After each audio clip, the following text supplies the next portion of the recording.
casa por algumas noites e que coisa, havia umas 300 pessoas reunidas na casa e no quintal aquele dia, e por volta das 2 horas da madrugada, a esposa me pôs na cama, e enquanto eu estava deitado na cama, que coisa, minhas pernas estavam com cãibras e doendo. Eu estava deitado lá e ouvi um veículo chegar em frente e disse: "Oh, que coisa, está chegando alguém." E ela disse: "Bem, escute, eu vou até a porta." E enquanto ela estava a caminho da porta, adormeci e pude ouvir alguém dizendo: "Bem, o bebê está doente há muito tempo." E o bebezinho estava chorando até nem parecer como se fosse humano. Vocês que estão lendo meu livreto, Uma Visão Celestial, quantos na audiência o leram?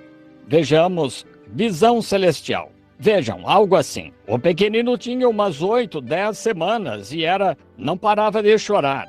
E a mãe disse: "Bem, eu viajamos o dia todo e a noite toda para chegar aqui." Disse: "Vimos que o irmão Branham deveria estar em casa e trouxemos o bebê." Que coisa, o coitadinho.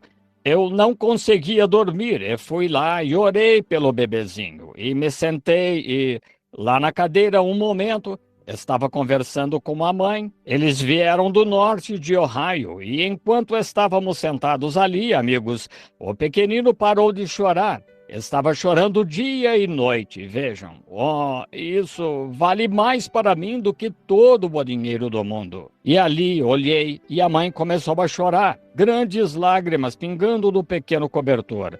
O velho pai sentado lá com um macacão, de certo gastou boa parte do salário para vir. Veio e me abraçou, disse: "Eu o amo, irmão Branham." Que coisa! Alguns dos melhores corações que já bateram estão sob uma velha camisa azul. Isso mesmo. Não é como você se sente, é o que está dentro de você. Isso mesmo. E ali eu sabia que ele era sincero, não era hipocrisia. Ele dizia isso de coração, ele me amava. E olhei para o bebezinho e a mãe. Quando entrei no outro cômodo, ele estava sorrindo para nós. E, amigos, isso vale todo o esforço, não é? Isso mesmo, vale tudo. E então minha esposa disse: "Bem, vou preparar um café para vocês ou algo, se quiserem." E disseram: "Bem, vamos esperar um pouco." E minha esposa disse: "Bem, agora vou lhe dizer uma coisa." Eu disse: "Vou me reclinar aqui nesta cadeira e deixe a mãe e os demais irem para a cama e dormirem um pouco." E assim os colocamos na cama e eu estava sentado na cadeira para tentar descansar até o amanhecer. E nesse momento outro carro chegou e um jovem veio até a porta e disse: "Irmão Branham?" Eu disse: "Sim, eu estava tentando acordar." Ele disse: "Sei que está com muito sono." Eu disse: "Sim, senhor." Ele me disse: "Sou de Marengo, Indiana." Ele disse: "Minha irmãzinha está morrendo de apendicite e ela será operada esta manhã." Disse: "O irmão pode ir vê-la?" Bem, E em meu calhambeque Ford, que está esperando por mim em Houston, toda a lateral dele está amassada dos meus joelhos, onde eu bati o joelho assim, tentando ficar acordado enquanto ia orar pelos doentes. Eu saía de uma reunião, indo para outra, e saía para o campo com a mão para fora da porta do carro, dizendo: "Deus os abençoe, Deus os abençoe." Dormindo acordado, nunca me esquecerei de um dia vindo de Houston, eu ouvi um carro buzinando e percebi que eu estava do lado errado da estrada. Só que não conseguia ficar desperto, vejam. Eu tinha ficado lá 15 dias e noites orando pelos doentes e vendo coisas maravilhosas. Mas, que coisa, amigos, se minha vida for curta, talvez outra pessoa possa ficar por causa de eu partir. E esse homem disse, o jovem disse: "Minha irmãzinha." Ele me disse que pertencia a uma igreja, não citarei o nome aqui, pois não é conveniente e não critico a religião de ninguém. E, de qualquer modo, essa igreja é minha arqui-inimiga. Eles afirmam que não existe isso de cura divina e tal. E eu estava em minha igreja, a Igreja Batista de Milltown, onde fui realizar um reavivamento. Muitos de vocês viram no livrinho chamado Jesus Cristo, o mesmo ontem e eternamente. Uma mocinha ali que pesava 21 quilos aos 27 anos, pesava 21 quilos, cujo nome era Georgia Carter. com tuberculose e ela pertencia a esta mesma igreja. E ela disse, as pessoas da vizinhança disseram, deixe. Ela estava deitada de costas havia 9 anos e 6 meses. E disse, deixe-a ficar sã e creremos. Mas, meus amigos, ela é minha pianista na Igreja Batista de Milltown nesta noite. Mas eles creem? Não, mesmo alguém ressuscitando dentre os mortos, eles não creem. E a propósito, um homem que estava no necrotério, declarado morto por 3 médicos, quando entrei onde ele está dirigindo uma locomotiva da Pensilvânia esta noite e mesmo assim eles não creem. É verdade. Eles não querem crer. Chegou a hora em que os olhos das pessoas estão tão cegos com os cuidados do mundo e os outros cuidados a ponto de nem verem Deus. Ele está bem no meio deles muitas vezes e eles passam, como ocorria nos dias de Cristo, e falhavam em vê-lo. E agora esta senhora, ou melhor, este homem, ele disse, o irmão vai? Eu disse, sim, senhor. Ele disse, talvez seja melhor eu levá-lo. Eu disse, não, vou tentar ficar acordado. E a esposa começou a chorar. Ela disse, agora, querido, você pegará no sono em algum lugar. Eu disse, não, ficarei bem, querida. E entrei no meu velho carro e comecei a dirigir. Eu disse, vou ficar de olho nele.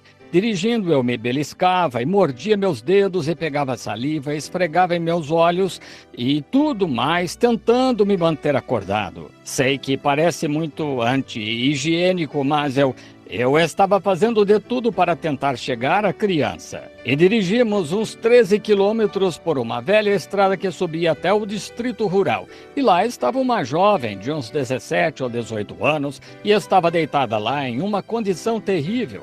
Quando entrei no cômodo, ela estava muito nervosa e disse, o irmão é o irmão Branham? Ela disse, eu disse, a irmã crê? Ela disse, sim, creio, disse, eu creio, disse, não me importa o que minha igreja diga. Ela pertencia à mesma igreja a que esta Georgia Carter pertencia. Disse, não me importa o que minha igreja diga, eu creio. E assim ele, o homem, o pai, veio ao meu encontro e apertou minha mão e ele me levou até a cama. Ele disse, Senhor, disse, ela vai ser operada esta manhã. E disse, receamos que ela não aguente a viagem.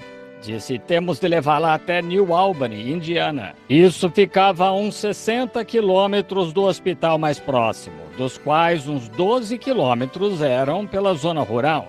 Só uma fileira de cercas descendo assim, por onde as carroças viajavam quase para chegarem aqui. E, bem, eu já assisti e ajudei em cirurgias eu sabia que aquela moça não conseguiria chegar ao hospital. Ela morreria antes de chegar lá. Pode haver médicos sentados presentes agora. Geralmente há médicos que vêm ouvir o culto. E seu lado tinha inchado e estava ficando vermelho. O apêndice estava dilatado e estava para supurar a qualquer momento. Agora, muitas vezes entrei com o Dr. Adair, o médico da nossa cidade, o que vai à minha igreja, e fazia a operação e fazia a incisão, e quando supurava na mesa e às vezes tirava os intestinos e borrifava e os lavava e evitava que a peritonite se instalasse, e cortava em forma de V e colocava um tubo ali para drenar. Às vezes se recuperavam, mas aquela mocinha não conseguiria.